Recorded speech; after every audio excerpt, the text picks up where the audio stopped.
Saludos amigos, muy buenas noches aquí en España. Bienvenido a una vez más a este espacio de entrevistas que la transmitimos desde aquí, desde España, para todo el mundo. Siempre con temas de la actualidad y sobre todo lo que está pasando en España y sobre todo en Ecuador también. Bueno, tenemos como invitado al señor Carlos Rabascal. Señor Carlos Rabascal, muy buenas tardes en Ecuador y muy buenas noches aquí en España. Javier, muy buenas tardes, muy buenas noches y un saludo especial a toda su audiencia en España y en el mundo entero, porque ahora a través de las redes, pues las fronteras ya no existen. Así es, para mí es un honor estar con usted en este espacio de entrevistas y sobre todo hablar un poquito sobre todo lo que se está llevando la situación en el país, en Ecuador, y sobre todo con el tema sanitario, sobre todo del coronavirus. Claro, nosotros aquí de España sentimos mucho dolor, claro, al ver esos videos, independientemente que la prensa ecuatoriana, pues a veces se limita a entregar las imágenes que sean más reales, pero bueno, creemos que sea por una muy buena razón. Pero en este caso tampoco no quita que el pueblo quiera saber la verdad. En este caso, señor Carlos Rabascal, quisiéramos saber su opinión. ¿Cómo ve la gestión y la crisis sanitaria en el Ecuador? Sobre todo las imágenes, sobre todo de Guayaquil y los medios de comunicación internacional y la reacción de los gobiernos diferentes y la reacción de diferentes gobiernos que estaban hablando del Ecuador. Bueno, la crisis del coronavirus ha afectado realmente a todo el mundo y en ese sentido lo que devela y lo que revela esta pandemia es que el mundo no se imaginó nunca una pandemia de esta naturaleza o una crisis originada por un virus. Y también refleja otros temas, y temas tremendamente importantes, como por ejemplo la importancia del Estado en la vida de las sociedades. Lamentablemente, hoy estamos viviendo un debate que lo venimos sosteniendo desde hace mucho tiempo. Y el debate tiene que ver con los modelos de desarrollo que aplican las diferentes naciones, los diferentes países del mundo. Un modelo corporativo del capital concentrador de riqueza versus un modelo de desarrollo social sustentado en economía solidaria a partir de la distribución de los recursos. Para el primer modelo, que es el modelo de crecimiento corporativo del capital, el Estado no es tan necesario. Ellos hablan de no un Estado obeso, hablan de un Estado chico, pero a la hora del té, a lo que se refieren es un Estado que no represente mayor gasto presupuestario en la vida de la nación. En cambio, el modelo de desarrollo social sustentado en la economía solidaria a partir de la redistribución de riqueza, para ese modelo, con el cual yo comulgo, tiene que ver con un Estado eficiente y un Estado que permita construir una sociedad de bienestar. ¿Qué es lo que ha pasado en el Ecuador? En el Ecuador ha pasado que en estos 3 años de gobierno del presidente Moreno se ha desinvertido en la salud pública el 36% del presupuesto. Y esto ha significado 12.000 operadores y profesionales de la salud que salieron de esa estructura de la salud pública. Y hoy no hemos sabido entender entonces de que cuando las crisis se presentan, los estados tienen que estar listos para hacerse presente y para tranquilizar a la ciudadanía. Lamentablemente también el gobierno nacional no tenía la planificación adecuada. No solamente que desinvirtió en el sector de la salud pública, sino que adicionalmente destartaló y eliminó los sistemas eficientes de administración de riesgos. Y eso es lo que estamos viviendo sobre todo, si bien lo estamos viviendo en todo el país, sobre todo lo estamos viviendo en la ciudad de Guayaquil. Sobre todo hemos visto presidentes de otros países criticando la gestión del país de Ecuador. En este caso, obviamente, ante el mundo, pues, en vez de dar un buen ejemplo de una buena gestión, más vale están cogiendo como mal ejemplo de lo que no se debe hacer en el país. En efecto, no solamente algunos presidentes de naciones han puesto como referente al Ecuador en aquello que no se debe hacer, sino que la prensa internacional ha recogido todo este drama que ha sido dramático y traumático y lo ha expuesto en el mundo, considerando pues que los medios nacionales no han enfocado la dimensión del problema en esta articulación con el gobierno nacional. Y el gobierno nacional, en estos 3 años, lo lamentable es que no ha aprendido la lección y en vez de gobernar de forma oportuna, eficiente y solidaria, sigue con una especie de tortícolis permanente mirando hacia atrás y pensando en el expresidente Correa, cuando ya el expresidente Correa hace 3 años que no está en el Ecuador y lo que requerimos en el país es que exista un mandatario que asuma un liderazgo y que gobierne. Lamentablemente, esa ausencia de liderazgo se siente e incide en la vida no solo política, sino incide en la vida cotidiana del país y sobre todo en esta crisis. Pero también se ha evidenciado crisis de liderazgo a nivel de los gobiernos locales, a nivel de los municipios, a nivel de los gobiernos provinciales, y esta crisis de liderazgo en todas las instancias de gobierno ha traído como consecuencia una falta de articulación entre la gobernanza que debe existir para enfrentar una crisis. De ahí que tenemos un sinnúmero de voceros hablando del mismo tema, pero desde ópticas distintas. Exactamente, creo que nosotros ahora mismo lo que sí le pedimos al gobierno de Ecuador sobre todo es responsabilidad. Estamos perfectamente conscientes que ningún país del mundo ha estado preparado para esta pandemia, pero creo que a raíz de los años hemos visto cómo la seguridad social del Ecuador pues siempre se le han querido sacar todos los recursos. En este caso, habría que hacer algo para blindar la seguridad social del país y sobre todo invertir más en salud, porque ahora nos damos cuenta de la deficiencia que tenemos en todo el país. Ahorita mismo, si le digo, la ciudad de Daule, pues no tiene un hospital. Hablamos de Vince, pues no tiene un hospital. Hablamos directamente de la ciudad de Quevedo, pues no tiene un hospital. En este caso, los políticos que vendrán, porque justamente ahora, pues tendremos que aprender de todos los errores que se han cometido en el país, ¿no? En este caso, se tendría que invertir más en salud. A ver, yo creo que el no reconocer una crisis, no reconocer un problema es agrandar el problema. Y en este sentido, lo que hay que hacer es recuperar el rol del Estado, un rol del Estado trascendental. ¿Y por qué digo un rol del Estado trascendental? Porque es el que tiene que poner los pilares del desarrollo. Por ejemplo, salud pública.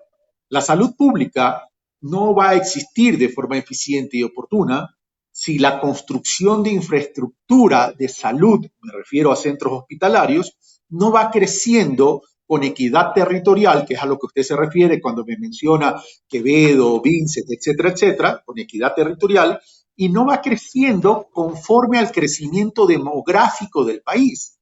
Entonces, eso tiene que darse, esa inversión.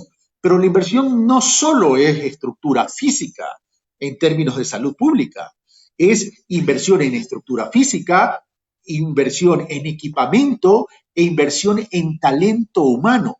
Pero aquí hay un elemento que estamos olvidando para la salud pública y es la inversión en investigación. Y esa inversión en investigación, casualmente, que debe ser permanente, que debe ser continua y que debe ser potente, debe estar siempre en la agenda de desarrollo de cualquier país para poder casualmente enfrentar a todas estas enfermedades o a todas estas pandemias que se pueden eventualmente presentar. Es verdad que el Ecuador, siendo un país emergente, de pronto no tiene los recursos necesarios como países desarrollados y grandes. Entonces, desde ahí tendríamos en Latinoamérica aquello que nosotros y muchos llaman la patria grande, establecer bloques regionales para poder establecer economías de escala en procesos de investigación regionales cuyo beneficio sea para la población latinoamericana, ¿verdad? Y el otro pilar de desarrollo tiene que ver con la educación. Una educación que esté en todo el territorio ecuatoriano y tener una educación estratégica además, porque hay que diferenciar lo rural y lo urbano. No es posible que la misma educación sea para lo rural y lo urbano. Partimos de una base común, evidentemente, conocimientos generales, cultura general, etcétera. Pero la dinámica de la vida de lo rural no es lo mismo que la vida de lo urbano.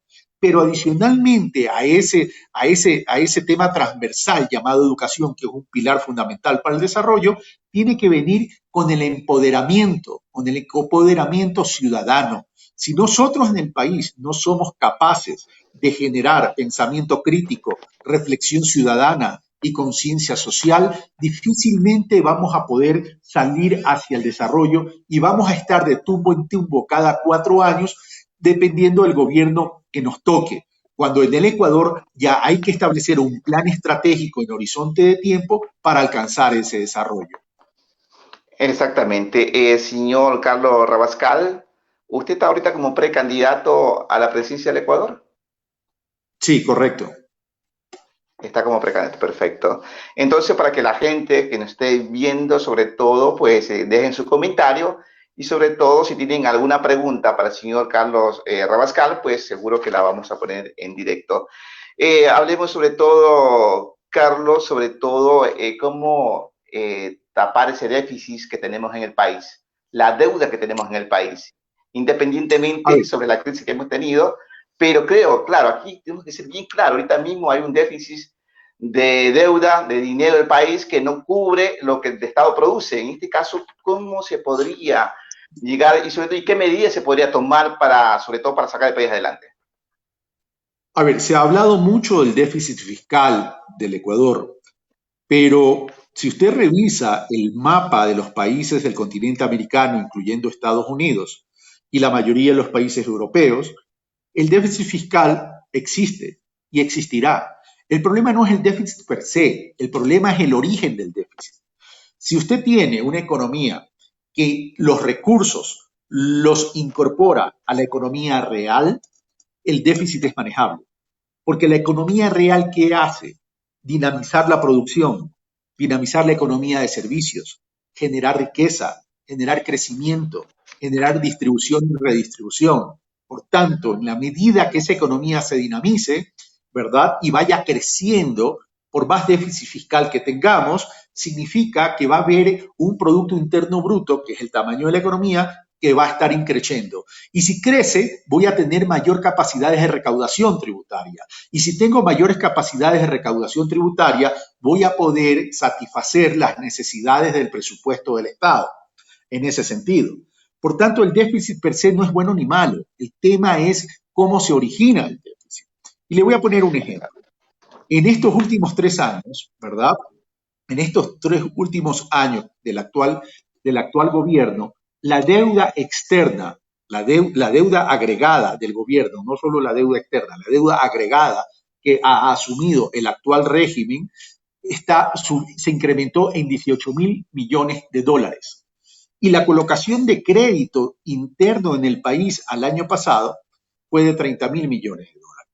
Si sumo los dos rubros son de 48.000 millones de dólares. El problema es que esos dineros no se los incorporaron eficientemente en la economía real para beneficiar la producción y para beneficiar la economía de servicios. ¿Para qué sirvió?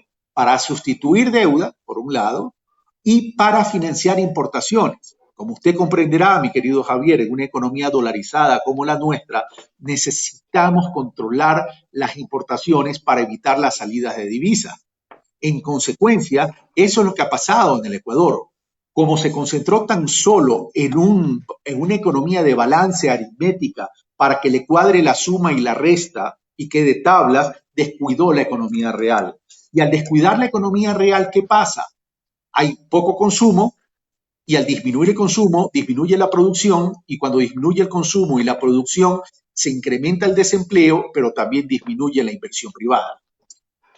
Exactamente. Ahora mismo estamos viendo sobre todo que hay un problema bastante grave en el tema del, perdón, en el campo, perdón, en el campo, sobre todo que ahorita mismo, pues los agricultores, pues lo que producen, pues no da sobre todo para el mercado nacional y sobre todo para el mercado internacional. En este caso, las políticas del Ecuador siempre han sido para un país exportador de materia prima más que un país que siempre procesemos nuestra propia materia prima en el país. ¿Por qué esa política no puede cambiar? ¿Por qué siempre tenemos que dependerlo de afuera y no dependemos de nosotros mismos? Porque no ha habido la visión del desarrollo. A ver, nosotros en el Ecuador lo que ha Hemos pasado es que no tenido, hemos tenido. hemos tenido, hemos tenido más de 40 años para haberlo visto, pero profesor, ¿qué clase de políticos tenemos en el país? Perdónenme que lo diga esta palabra, pero al final nos ponemos en los brazos de la gente ahorita con todo ese sufrimiento, porque ahora, se lo digo, porque ahora mismo vemos candidatos a la presidencia de la República de Ecuador que toda la vida se han ofrecido el tema del campo, pero al final hemos visto que al final el campo sigue siendo abandonado cuando sería la parte principal. Ahorita mismo, por ejemplo, nadie produce, necesitamos alimento. Sin salir de casa, sin alimento, ¿cómo hacemos? ¿Por qué no se invierte en la parte principal, que es el campo, y sobre todo en la industria del país? Yo suscribo su preocupación, Javier, y casualmente por eso tenemos que cambiar la forma de hacer política en el Ecuador. Y casualmente en eso tienen una gran responsabilidad no solo los políticos tradicionales y clásicos del país, sino las correspondientes organizaciones políticas a las cuales estos representan y a las visiones en los modelos que estos representan. El modelo corporativo de capital concentrador de riqueza no le interesa la recuperación de la ruralidad. Y no le interesa la recuperación de la ruralidad porque este modelo corporativo del capital concentrador de riqueza, lo que le interesa es el capital financiero. Y decir que le interesa el capital financiero es ir a la especulación de los distintos productos a efectos de poder captar la transacción, más no ponerle énfasis a la producción. Y de ese punto de vista, entonces, tenemos que cambiar los modelos de producción. La ruralidad es importante. No sé si usted, Javier, esté al tanto de los indicadores del Ecuador, pero usted sabía que en el Ecuador el 30% de la generación de trabajo representa el sector agropecuario. Usted sabía, Javier, que en el Ecuador el 11% de la generación de trabajo lo representa el sector industrial. Entre ambos rubros, entonces, tenemos un 41% de generación de trabajo. Pero ¿dónde podemos complementarnos? En la economía social y solidaria, donde esa economía social y solidaria debe concentrarse en el trabajador autónomo, debe concentrarse en la base social de la nación ecuatoriana. ¿Por qué? Porque esa economía popular y solidaria puede representar el 60% restante para poder generar trabajo. En el Ecuador hay 4 millones de pobres, 25% es el indicador de toda la población, y 6 de cada 10 ecuatorianos no tienen trabajo o ingresos seguros. Por tanto, si queremos cambiar la realidad del país, si queremos cambiar estos indicadores coyunturales que tienen rostro de vida de seres humanos, tenemos que comenzar a cambiar al Ecuador de forma estructural. La ruralidad es importante, pero tenemos que comenzar a crear también comunidades productivas para que los esfuerzos individuales sean sustituidos por los esfuerzos asociativos. Esos esfuerzos asociativos a través de la comunidad productiva y fortalecida por el cooperativismo verdadero de productos y servicios, pero asegurando que asegurando créditos a tasas de interés asequibles. Pero, Javier, en el Ecuador, que estamos dolarizados, la tasa activa para los préstamos es del 13, 14, 15 y puede ir hasta el 18%. Es absurdo, entonces, manejar modelos de desarrollo con ese costo financiero, porque a la hora del té, lo que estamos haciendo en el Ecuador es lo que ya pasó en España, construir verdaderos esclavos financieros. Así es, usted me está diciendo que justamente el 11% pues, de la producción viene en el tema industrial. ¿Se podría mejorar por lo menos a llegar a otros países? Porque hemos visto aquí en Alemania directamente, pues llega hasta un 27%. La industria en el Ecuador sería bastante baja para llegar a ese nivel. A ver, no solamente que tenemos que hacerlo, Javier. Yo hace un momento le compartí a usted y a su audiencia los indicadores de generación de trabajo en estos dos sectores, en el sector agropecuario y en el sector industrial. Pero si usted analiza la historia económica del Ecuador, El sector industrial y el sector agropecuario, desde hace más de 20 años, que tengo entendido, son los años que usted está en España, representan apenas entre el 12 y el 13% del Producto Interno Bruto, es decir, de toda la economía. No hemos sabido en 20 años, no hemos sabido en 20 años Eso entonces no hacer sería, crecer esos dos sectores. Carlos, eso no sería por el tema de los monopolios familiares dentro del Estado ecuatoriano que no dejan desarrollar en este sector. Tiene que ver con la concentración, es decir, el Ecuador es un país inequitativo al igual que toda Latinoamérica. No es la única realidad del Ecuador, es en toda Latinoamérica y en el mundo entero. Si usted ve dónde está concentrada la riqueza, está concentrada en pocas manos. Lo que tenemos que hacer Exactamente. casualmente no es cuestión de quitarle plata a la gente, es cuestión de distribuir la riqueza para generar más riqueza. Por eso yo hablo de la economía popular y solidaria que esté orientada a ese 60% para trabajar nuevos modelos de producción. Eso por un lado. Y por otro lado, hay que invertir en, innovación, en procesos de innovación y tecnología para hacer crecer al sector industrial y hacer crecer un sector agroindustrial y a la industria de alimentos a efectos que el sector rural tenga mayor potencialidad. Pero ¿Cómo en ese operaría? sentido también tenemos que resolver ¿Cómo temas la? estructurales.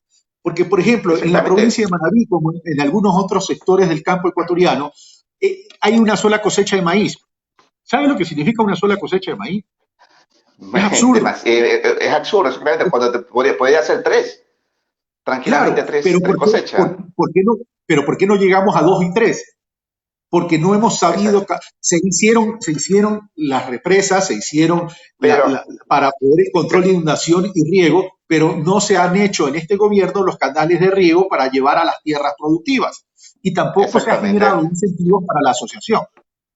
Exactamente, en este caso hablamos del sector industrial, porque siempre cuando una persona quiere comprar una maquinaria o quiere traer algo del exterior, siempre los aranceles, los impuestos, al final, o sea, el que quiere invertir en el país, al final no lo invierte porque esas trabas burocráticas, al final lo que le hacen es hacer daño cuando tranquilamente podrían eliminar ese tipo de, se llama, de impuestos para una mejor producción.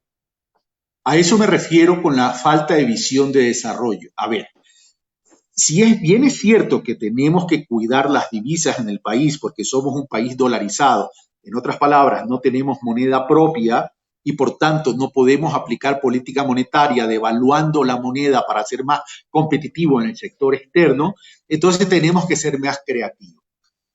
Parto de un principio, tenemos que proteger y mantener la dolarización. Pero si tuviéramos un bloque regional como en Europa, pudiéramos tener una moneda común. Pero no la tenemos. No la tenemos porque no tenemos un bloque regional. No tenemos esa integración regional. Pero entonces, si queremos ir hacia el desarrollo, tenemos que beneficiar o facilitar todo aquello que sea una actividad que genere riqueza, una actividad que genere recursos, una actividad que genere valor agregado. A ese tipo de actividades, yo tendría que tener ciertos incentivos para que no solo exista, sino que se mantenga, sea sostenible y que crezca. ¿Dónde yo debería aplicar una política arancelaria mayor? En aquellos productos que no son necesarios porque nosotros lo hacemos, porque nosotros lo producimos, porque nosotros los vendemos internamente. Pero para aquello necesitamos trabajar en lo que yo le decía, procesos de innovación, tecnología, para poder ser más competitivos y para también trabajar en precios que compitan con productos importados. Pero tengo que beneficiar yo a lo nacional. Pero ¿por qué tengo que beneficiar a lo nacional, Javier? Por una sencilla razón. Cualquier gobierno que éste sea, tiene que privilegiar ¿qué? Tiene que privilegiar el empleo nacional. Porque si yo no privilegio el empleo nacional, significa que no estoy construyendo bienestar para las familias del Ecuador. Si yo solo compro productos importados, me refiero de consumo, no me refiero a los bienes de capital, ni me refiero a las compras de materia prima, ni me refiero a los medicamentos, ¿verdad? Pero si solo paso comprando productos importados, productos terminados importados, cada producto importado por el cual compro no solo significa salida de divisas, sino que además significa que estoy destruyendo empleo nacional. Cuando Donald Trump, que no es de mi simpatía, presidente de los Estados Unidos, dice hay que proteger el agro, la industria y el empleo nacional, todo el mundo aplaude. Para cuando lo decimos en el Ecuador, se nos dice, se nos descalifica, se nos dice socialistas, se nos dice comunistas, etcétera, etcétera. Ese doble discurso no guarda coherencia entonces con la visión de desarrollo. Exactamente, sobre todo me gustaría saber, sobre todo en el tema agrícola, porque sí, yo he visto, y se lo digo porque es la realidad del ecuatoriano, en la actualidad todavía la gente sigue trabajando la tierra a mano, a machete, como quien dice directamente, y en este caso, ¿por qué el Estado o sea, ese tipo de herramientas o esas mini maquinarias que tranquilamente podrían servir para trabajar con maquinaria en el país, por qué en la actualidad el gobierno no ha invertido en este tipo de tecnología? O que vengan empresas al Ecuador a fabricar este tipo de tractores pequeños que van directamente para el campo, porque no podemos seguir, como dice usted, Carlos, en ese estancamiento cuando la tecnología está, todo está, simplemente es voluntad de los políticos para poder aplicar. Si durante mucho tiempo se ha hecho lo mismo y no has cambiado en cuanto a resultados, ¿no será caso de hacer algo distinto para lograr nuevas cosas? Yo creo que es lo segundo. El problema es esa falta de visión, esa falta de solidaridad. Lamentablemente, los políticos que responden a los sectores urbanos del país no tienen el empoderamiento ni la dimensión de lo que significa el sector rural en el país. Ellos creen que comen gracias a los supermercados, cuando no entienden que Exactamente. comen porque hay productores pequeños y medianos y a veces hasta micro que están poniéndose la mano en el bolsillo para sacar pocos dólares e invertir en riesgo para poder sembrar, para poder cultivar. Pero ahí también tenemos que proteger pues al productor, porque cuidado, el productor produce, cultiva, pero lo vende al intermediario y el intermediario es el que gana y el goteo de la rentabilidad no le llega a él. Entonces aquí tenemos que aplicar conceptos de economía circular en el sentido que el productor produzca, cultive, distribuya, comercialice y además que administre los centros de acopio para no caer en manos de los intermediarios y así protegemos la sostenibilidad y la sustentabilidad de eso. Y evidentemente también ver una adecuada política de precios para asegurar que el productor sea sostenible en el tiempo, porque es la única forma, además, de poder asegurar seguridad alimentaria. Y seguridad alimentaria no es otra cosa que proteger el derecho de acceso a alimentos y víveres de todos los ecuatorianos. Exactamente. Carlos, sobre todo, bueno, bastante bien explicado a la gente. Vamos a hablar sobre el tema de la corrupción. Es un tema que preocupa muchísimo a los ecuatorianos y lo hemos estado viviendo durante estos últimos 43 años después que llegó la democracia al país. En este caso, la corrupción, ¿cómo se la puede extirpar? Tenemos un cáncer directamente en el país que contamina todo un país en general. No voy a decir que todos los políticos son corruptos, pero tenemos evidencias visibles donde vemos que la corrupción ha sido el alma letal, como quien dice, de toda la política ecuatoriana en el país. Entonces, ¿cómo podemos combatir la corrupción cuando sabemos todos que la corrupción no solamente está en los políticos, no solamente está en las instituciones del Estado, está en las Fuerzas Armadas, policías, militares, y por no decirle todo, o sea, educación, en todos los ámbitos del país? En este caso, ¿cómo se puede combatir la corrupción, Carlos? Y sería un tema muy importante y sobre todo, ya le digo, es bueno hablar con la verdad y la verdad digo, no hará libre, como siempre digo yo, pero en este caso, este tema es muy importante para nosotros, escuchar cómo se va a combatir la corrupción y si usted también cree en la separación de poderes. Bueno, lo segundo ya le contesté, por supuesto que creo en la separación Sí, de poderes. Casualmente la corrupción existe y existe en muchos lugares de Latinoamérica, por no decir en todos, porque no se ha trabajado en la institucionalidad del país. Y trabajar en la institucionalidad del país significa es respetar la autonomía y la independencia de los poderes, pero de forma eficiente. Es decir, a ver, no solo que tienen que ser autónomos e independientes, sino que adicionalmente estas funciones y poderes del Estado tienen que articular entre sí para poder luchar contra la corrupción. Pero la lucha contra la corrupción, mi querido Javier, no tiene que ver tan solo con un enunciado o con un establecimiento en términos de normativa, sino en términos de aplicación. Me explico mejor. La corrupción en el país, si bien es cierto, es transversal, está en todos los estratos socioeconómicos y está en todos lados, pero la principal fuente de corrupción, ¿dónde se origina? En la posibilidad de contratar con el sector público. Y en esa posibilidad de contratar con el sector público, lo que hay que emprender entonces son procesos de transparencia y una gran reforma al Sistema Nacional de Contratación Pública, donde los ecuatorianos podamos monitorear. Usted me está haciendo en este momento una entrevista online.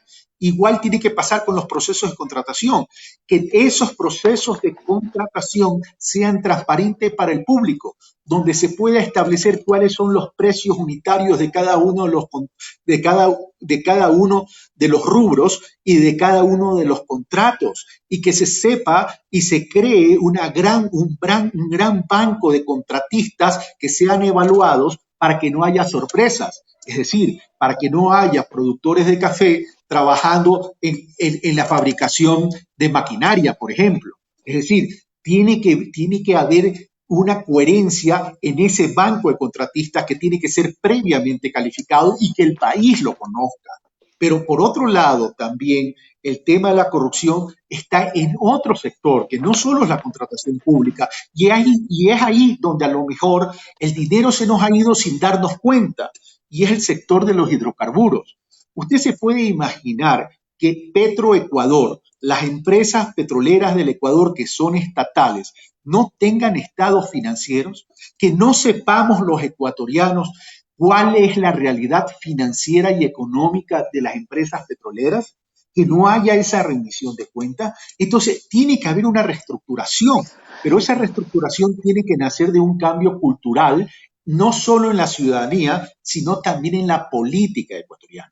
Y exigirle a las organizaciones políticas que planteen verdaderos planes de desarrollo y también políticas sobre la lucha de la corrupción. Exactamente. Eh, una pregunta de nuestros televidentes. ¿Usted de qué tendencia es? Me dicen, si es más de izquierda o de derecha o es de centro. No sé si se la puede Mire, contestar. lo voy a contestar y yo creo que lo tengo que contestar por obligación en un contexto mucho más amplio de una definición tan puntual. ¿A qué me refiero? Primero, no soy de derecha. Comienzo por ahí. No soy un hombre de derecha. El momento que yo estoy diciendo que el modelo con el que me identifico es un modelo de desarrollo social sustentado en la economía solidaria a través de la distribución de recursos, me ubica lejos de la derecha. Me ubica del centro para la izquierda dentro de una línea progresista, ¿verdad? Pero una línea progresista renovada. Yo no soy dogmático. Yo lo que soy es un ciudadano preocupado por construir un país que sea sostenible y que sea capaz de erradicar la inequidad, de erradicar la pobreza, generar trabajo, porque a partir de la generación de trabajo se puede redistribuir la riqueza. Eso por un lado. Y por otro lado, yo lo que quiero es un país que se salga de este absurdo que estamos viviendo en la política ecuatoriana y latinoamericana, que es que si yo no estoy de acuerdo con alguien porque piensa distinto a mí, tengamos que odiarnos, tengamos que descalificarnos y renunciemos a la conversación y al debate. Yo no quiero un país que se concentre en el odio, yo quiero un país que se concentre en objetivos que son comunes. ¿Quién no puede estar de acuerdo con la erradicación de la pobreza? ¿Quién no puede estar de acuerdo con la generación de trabajo? ¿Quién no puede estar de acuerdo con hacer crecer al sector agropecuario y al sector rural? ¿Quién no puede estar de acuerdo con el desarrollo local y territorial de nuestros pueblos? Por ejemplo, ustedes en España Carlos, tienen Carlos, una fortaleza en el turismo. perdone que le interrumpa, pero en la realidad tenemos casi más de 5 millones de ecuatorianos que viven del día a día. Todavía no hemos hablado del tema de Ecuador, pero en este caso los ecuatorianos que no solamente desde ahora ni el gobierno, sino del gobierno anterior también, o sea, no se pudo erradicar casi 5 millones de ecuatorianos viviendo del día a día, y en este caso habría que hacer nuevos mecanismos, sobre todo para todos los ciudadanos, o sea, tener una oportunidad. Hemos visto profesionales, bachilleres, que en la actualidad se licencian, se gradúan de bachilleres, pero realmente no pueden encontrar un trabajo. Antes de comenzar a la crisis, hemos visto para 5 puestos de trabajo en Urdesa, habían casi 4.000 personas para 5 puestos de trabajo. Eso no demuestra la deficiencia de los gobiernos en la actualidad. ¿Cómo se está trabajando en estos temas? Javier, es que eso ya lo he mencionado y no es en la actualidad, desde toda la vida. Y eso es lo que hay que cambiar. Casualmente, por eso yo he dicho que hay 6 de cada 10 ecuatorianos. Usted se quedó corto con los 5 millones. Son 6 millones. Porque hay Exactamente. 6 de cada 10 ecuatorianos que están sin trabajo o ingresos seguros, que están en la informalidad. Súmele a esos 4 millones de pobres que viven con $2 diarios y ahí estamos solamente en 10 millones. Súmele 3 millones que están dentro económicamente inactivos y ahí hay 13 millones. ¿Ya? Es decir, hay 3 millones que tienen empleo pleno en el Ecuador, lo que se llama empleo adecuado. Eso es lo que hay que cambiar y eso es lo que estoy diciendo. Hay que cambiar Exact los modelos de estructura de generación de trabajo, porque ya no va a haber oferta en el mundo que pueda, laboral me refiero, oferta laboral en el mundo, que pueda absorber toda la demanda laboral que hay. Por eso es que hay que trabajar en comunidades productivas a través de la economía popular y solidaria, articulando campo y ciudad a efectos del generar ir a esos 6 millones de personas que no tienen, que están en la informalidad, para a través de conceptos de asociatividad y sectorizados en lo urbano y lo rural, poder generar esas oportunidades de trabajo. Y también con políticas distributivas para sacar a la gente de la pobreza, a esos 4 millones, generando trabajo desde la base, pero que poco a poco vayan generando encadenamiento con la formalidad. Exactamente. Bueno, pues Carlos, vamos a hablar sobre todo a nuestro sector, pues ya que esta transmisión la hacemos de aquí, desde España, para el mundo, sobre todo su opinión sobre el papel de los inmigrantes en el desarrollo del Ecuador como sujetos políticos que hacen parte de una confianza de clases políticas tradicional. Carlos, nosotros aquí en España estamos peleando por un derecho o por una opción, un derecho, ¿no? Independientemente de una ley que ya tenemos, pero la mayoría de la gente pedimos la quinta región. ¿Se podría dar una quinta región, ya que somos casi 3 millones de ecuatorianos en el exterior? Y obviamente no queremos depender directamente de la política administrativa del Ecuador, pero también quisiéramos también tener un poco de autonomía. Mire, mi querido Javier, yo dentro de mis propuestas hablo de la regionalización del país, porque casualmente queremos cambiar esa estructura hipercentralista que existe en el país. Y en ese sentido hay que ir creando la posibilidad que, que haya una nueva distribución política en el Ecuador para que existan regiones que sumen provincias y que tengan su propia independencia y autonomía, no independencia en términos de otro país, no, no, no, no. Exactamente, Independencia autonomía, y autonomía autonomía. en planificación, en administración, en poder legislar dentro de las regiones y establecer un gobernador regional de elección popular para crear un gobierno que esté más cercano a la ciudadanía y que esa ciudadanía y que ese gobierno pueda responder a esa ciudadanía, para que el gobierno central y el gobierno nacional pueda establecer una planificación nacional, pero adicionalmente regulaciones que deben ser nacionales como educación, como salud en términos de política, ¿verdad? Como seguridad, evidentemente, y como aparato judicial. Ahora, ¿qué le diría yo a los migrantes? Primero, rendirles un homenaje como seres humanos, porque ustedes fueron víctimas. Y ustedes fueron víctimas de la corrupción, casualmente, porque la quiebra de gran parte del sector financiero fue por la ausencia del Estado y la falta de control a esas instituciones financieras que se dieron autocréditos o créditos relacionados que el día de mañana no tuvieron cómo pagar y hubo pérdidas en esos bancos y hubo que generar un salvataje, que en ese momento representó 7.000 millones de dólares y ustedes tuvieron que salir hace 20 años en busca de nuevas oportunidades donde se fracturaron familias. Hoy lo primero que tenemos que hacer es agradecerles y agradecerles porque durante muchos años ustedes representaron la segunda fuente de ingresos en el país por las remesas que nos enviaban a nosotros y así poder sostener la dolarización. Ahora Pero hemos, nosotros como Estado ecuatoriano tenemos que agradecer a través de qué?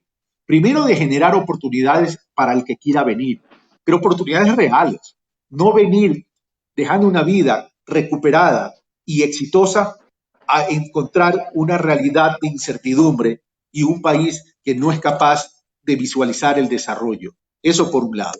Y por otro lado, un Estado tiene que preocuparse por sus ciudadanos estén donde estén. Y el preocuparse estén donde estén significa en cualquier parte del mundo. Y para eso tenemos que también establecer políticas de ver de qué manera nosotros, como Estado ecuatoriano, podemos lograr una organización de la población migrante sectorizada por regiones a efectos de que tengan una verdadera participación política en el Ecuador. Exactamente, le voy a comentar un poquito sobre todo mi caso. Voy a hacer esto porque, aparte de hacer comunicación, soy una persona que me gusta ser emprendedor y siempre me ha gustado ver sobre todo el futuro de mi familia, pues, y me ha llegado, ¿no? En este caso, la vez anterior, en el anterior gobierno, pues, la mayoría de los inmigrantes fuimos engañados en el exterior.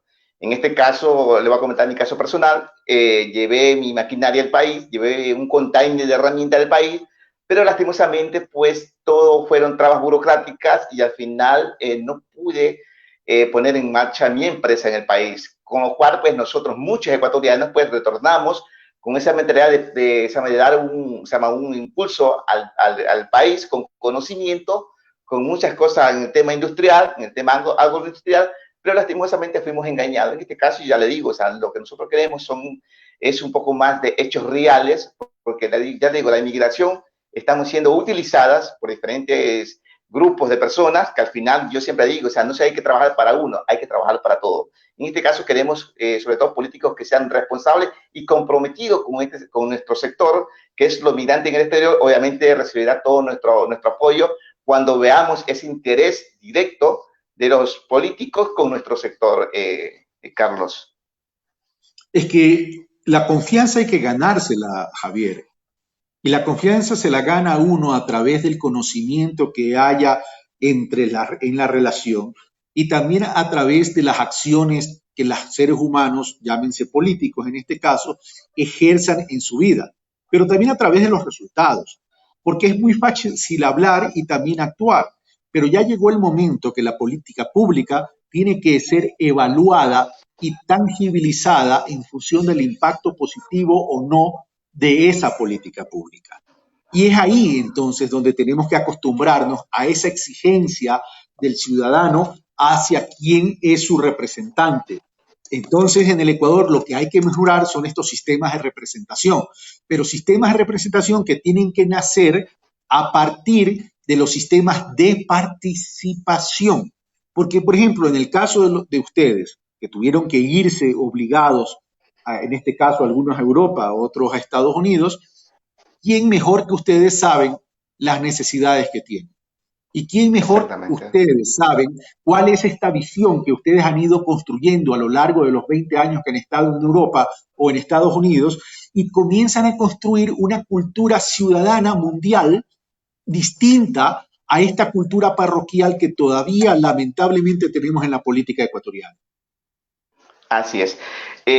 Carlos, para terminar, me gustaría sobre todo es hablar sobre el proceso que se llevó al expresidente Rafael Correa y si la justicia ecuatoriana sigue siendo politizada o fue una persecución política o como una opinión suya, este proceso de la condena al exmandatario. Mi querido Javier, usted mismo me decía de la justicia que tenía que ser autónoma e independiente. Por tanto, me baso en lo que usted mismo dice, porque también es mi visión y es mi opinión. Es decir, lamentablemente aquí no hay una institucionalidad que se respete la autonomía y la independencia. Y en ese sentido, cuando la justicia es utilizada como herramienta política, no le hace un favor a la democracia ecuatoriana. Y eso es lo que tenemos que cambiar y ese va a ser uno de los grandes retos. Y el gran reto no solo es lograr que esa autonomía y esa independencia esté escrita, porque ya está escrita en la Constitución, sino que realmente funcione y se implemente. Pero para aquello tenemos que garantizar que los operadores judiciales estén protegidos ante la presión política del gobierno de turno. En caso de que Carlos Rabascal llegue a ser presidente, no va a haber ningún tipo de persecución, pero tampoco va a haber impunidad. porque eso tendrá que ser labor de la justicia, no labor del Ejecutivo. El Ejecutivo no es juez, puede establecer políticas para luchar contra la corrupción, eso sí, pero quien tiene que llevar el debido proceso es la función judicial. Y lo único que hay que pedirle a la función judicial es que respete el máximo principio del derecho. Y el máximo principio del derecho es la verdad en derecho es todo aquello que se pueda comprobar. Y también decirle a toda buena sociedad, cuidado, construimos inocencias y culpabilidades a partir de las opiniones en redes sociales o de medios de comunicación interesados o por las peleas convenientes de los políticos. Yo quiero otro país. Exactamente. Bueno, ya para la última pregunta, sobre todo, ¿con qué partido podría hablar? ¿Con qué partido está hablando para ser candidato? Estamos hablando con todas aquellas organizaciones que representan la línea progresista, con todas ellas. Con quienes no estamos hablando es con Unidad Popular y con el Partido Socialista Ecuatoriano. La Unidad Popular, porque durante mucho tiempo secuestró la educación y casualmente eso es lo que hay que cambiar. O sea, eso para mí no es progresismo. Y con el Partido Socialista Ecuatoriano, representado por el señor Ayala Mora, porque en octubre quedó evidenciado que para él y para sus aliados el ser humano no es lo importante, sino es un instrumento que hay que apropiarse para poder llegar al poder, y eso no va conmigo. De ahí, con todas las organizaciones de la línea progresista, dentro de eso está Centro Democrático, la Revolución Ciudadana y otras organizaciones políticas más, pero más allá de organizaciones políticas, porque para los independientes como yo, nos exigen estar auspiciados por una organización política, lo que queremos también armar una gran coalición, un frente amplio en la línea progresista con colectivos que si bien no son organizaciones registradas en el Consejo Nacional Electoral, deben tener voz y tienen que tener voto en esa participación a efecto de construir un acuerdo programático para llevarnos hacia el desarrollo. Muchísimas gracias, Carlos. Para mí, ya le digo, ha sido un honor estar con nosotros, sobre todo de aquí desde España, sobre todo dándole una voz, sobre todo a la inmigración en general, y sobre todo mandarle un saludo a nuestros amigos que están en Estados Unidos. Bueno, claro, hay muchísimas preguntas ahí, ojalá que usted los vea y también le pueda responder si puede, ¿no? Pero hay muchas preguntas para Encantado. usted y sobre todo a nuestros amigos que están ahorita mismo aquí en Barcelona, claro, aquí tenemos muchos amigos en Barcelona, y sobre todo a los amigos, a los familiares también que han perdido un familiar en esta crisis sanitaria a nivel mundial, créalo, para nosotros, sobre todo en el Ecuador, créalo, mucho dolor, mucho ánimo y mucha fuerza para, sobre todo para que el país, sobre todo, cambie. Créalo, para mí, nosotros ahorita mismo es una gran preocupación todo lo que se está viendo en el país directamente. Carlos, muchísimas gracias y sobre todo, ojalá que no sea la última vez.